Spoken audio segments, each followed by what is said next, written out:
চীন সরকার বাংলাদেশকে এটি উপহার বলা যায়, একটি বড় হাসপাতাল করে দিবে।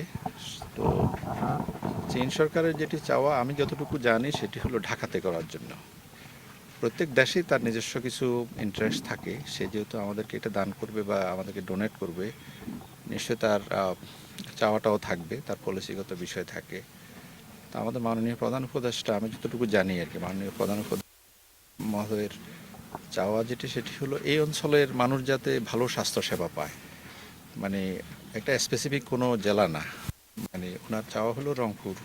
এটি আমার জানা, যতটুকু জানা আর কি, যে রংপুর বিভাগের কোথাও এই হাসপাতালটি আমরা করি আর কি। তাহলে পরে এই অঞ্চলের মানুষ আর ঢাকা যেতে হবে না, অথবা ওনাদের স্বাস্থ্যসেবাটা আর একটু বাড়বে।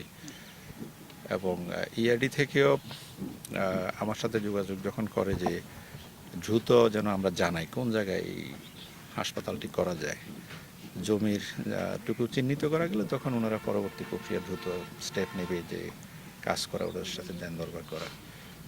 সেই প্রেক্ষিতে এর আগে আপনারা নিজেরাই আমরা একটা চিঠি দিয়েছিলাম ডিভিশনাল ডাইরেক্টর, ডিভিশনাল কমিশনার স্যারকে। তো ওই দিক থেকে বোধহয় প্রিলিমিনারি আপনাদের এই জায়গাটুকু চিহ্নিত করে একটি প্রতিবেদন, প্রাথমিক প্রতিবেদন আমাদের কাছে এসছে। সেই প্রতিবেদনটি আমরা ইআরডির কাছে জমা দিব, যাতে তারা চীন সরকারের সাথে পরবর্তী কমিউনিকেশনটা করতে পারে। তো আমার কাছে আপাতত যেহেতু একটা দল এসে দেখে গেছে, আমি স্বাস্থ্য সেবা বিভাগের জয়েন্ট সেক্রেটারি হাসপাতাল হিসাবে এই দিকে যেহেতু এসেছি, তখন আমারও মনে হলো যে না, জায়গাটুকু আমি দেখে যাই এটার উপযোগিতা কী আছে।